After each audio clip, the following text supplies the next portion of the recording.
Hi, I'm Sherry with OLTD.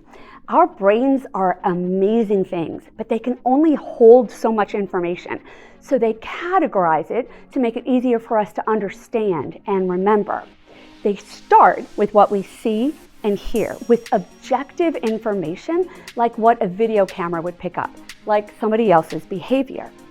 So using the example from our first video linked below, let's say our colleague Jenny walked by us without saying hello, without making eye contact, and closed the door with a loud bang.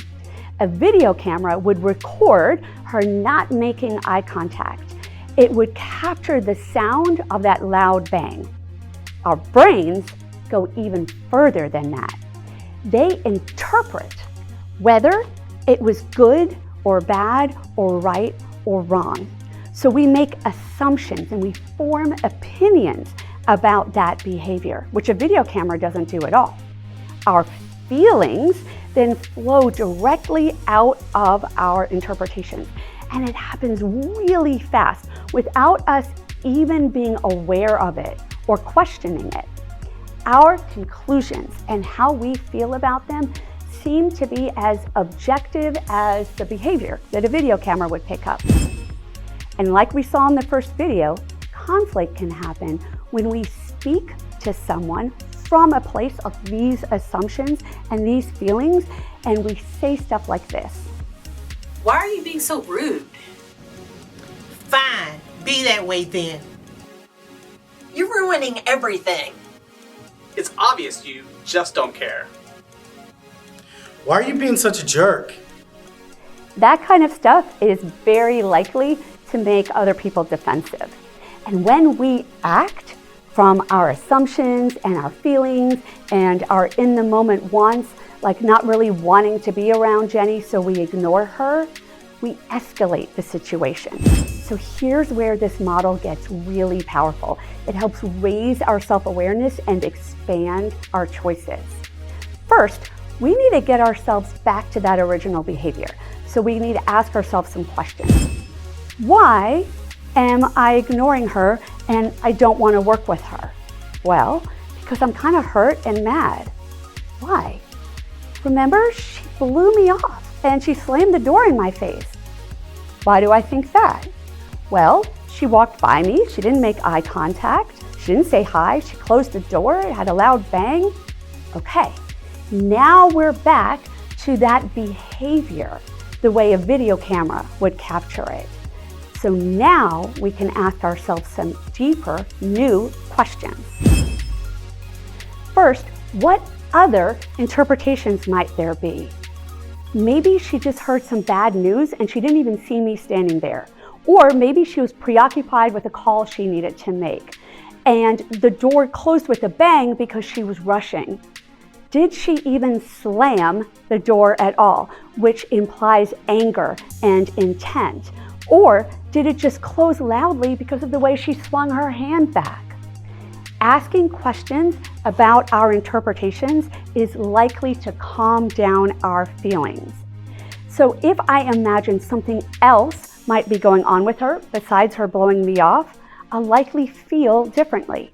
Like if I imagine that maybe she just heard some bad news, I'll probably feel empathy instead of anger. Same behavior, right? She still walked by me and didn't make eye contact, just a different interpretation. And that changes everything. Another thing to know is that our beliefs and biases and expectations are really powerful, and they strongly influence how we interpret the world around us. So it's really helpful to ask a few more questions, like, what was I expecting? Did I play a role in any of this? So for example, maybe I've been working really hard on a project myself, and so I haven't been spending much time with her at all. And so I worried that she'd be offended. It became my expectation. And then when she walked by me and she didn't say hi or make eye contact, I thought, aha, I knew it. She was mad. Her actions confirmed my expectations. Meanwhile, I didn't even think about the fact that maybe she's acting that way because I haven't been talking to her, that maybe I played a role in all of this. Wants are also really powerful here.